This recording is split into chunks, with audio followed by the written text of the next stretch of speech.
राधे राधे। आज हम कार्तिक मास महात्म का 12वां और 13वां अध्याय सुनेंगे। तो चलिए प्रारंभ करते हैं। 12वां अध्याय।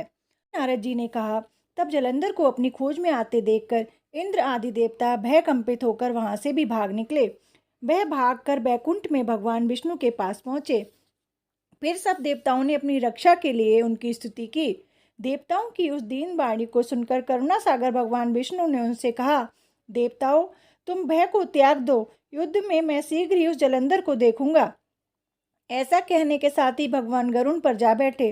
तब देवताओं सहित उन्हें युद्ध क्षेत्र की ओर प्रयास करते देख समुद्र तनया लक्ष्मी के नेत्रों में जल भर आया और उन्होंने कहा, हे नाथ, यदि मैं सर्वदा आपकी प्रिय हूँ और भक्त हूँ तो मेरा भाई आप द्वारा युद्ध में कैसे मारा जाना चाहिए। इस पर भगवान विष्णु ने कहा, यदि तुम्हारी ऐसी ही प्रीत है तो मैं उसे अपने हाथों से नहीं मारूंगा, परंतु युद्ध में तो जाऊंगा, क्योंकि देवताओं ने मेरी बड़ी ही स्तुति की है। ऐसा कहकर शंख चक्र गदा पदधारी भगवान विष्णु गरुड़ पर चढ़े। शीघ्र ही युद्ध के उस स्थान पर जा पहुंचे जहां पर जलंधर विद्यमान था। विष्णु के तेज से कंपित देवता सिंहनाद करने लगे। फिर तो अरुण के अनुज गरुण के पंखों की प्रबल वायु से पीड़ित हो दैत्य इस प्रकार घूमने लगे जैसे आंधी से बादल आकाश में घूमते हैं।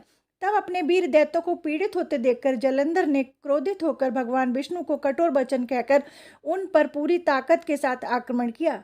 इस प्रकार 12वां अध्याय समाप्त। चलिए अब 13वां अध्याय सुनेंगे। कार्तिक कथा को सुनो, सभी सहज मन लाए। 13वां अध्याय लिखूं, श्री प्रभु शरण में आए।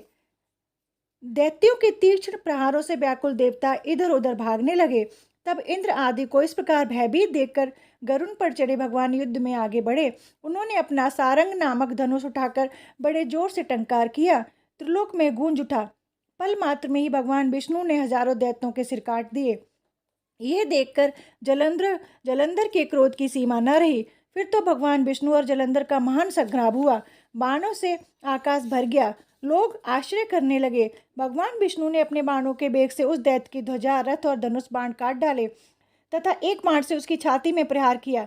इससे व्यथित हो उसने अपनी प्रचंड गदा उठाकर गरुण के मस्तक पर दे मारी। गरुण पृथ्वी पर गिर पड़ा। साथ ही क्रोध से उस दैत्य ने अपने होंठ काटे और भगवान विष्णु की छाती में भी तीक्ष्ण बाण मारा।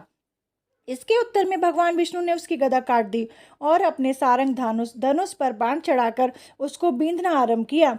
जलंधर भी उन पर अपने पैने बाण से बरसाने लगा।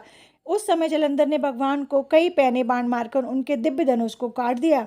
धनुष कट जाने पर भगवान ने गदा ग्रहण कर ली और शीघ्र ही जलंधर को खींच कर मारी, परंतु उस अग्निवत अमोघ गदा की मार से वह चलायमान न हुआ और मंदोमत हाथी के समान उसे गदा की मार को फूल की माला ही जाना।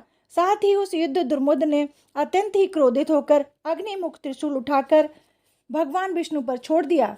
भगवान ने शिवजी के चरणों को स्मरण कर नंदक नामक त्रिशूल से उसके त्रिशूल को छेद दिया।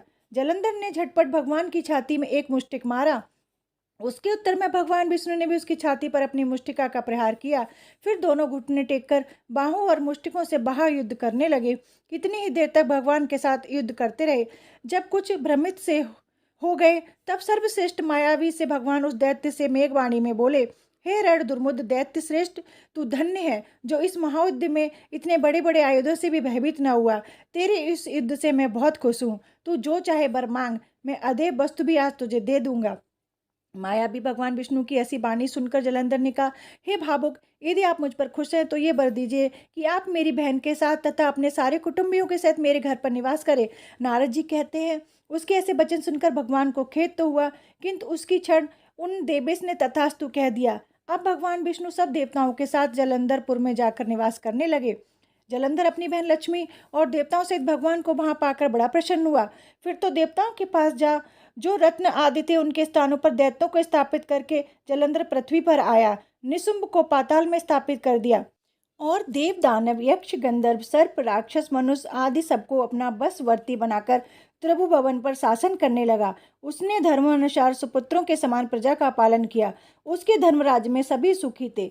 इस प्रकार 13वां अध्याय समाप्त। अगर आपको मेरी वीडियो पसंद आई हो तो लाइक करें, शेयर करें, सब्सक्राइब करें। राधे राधे।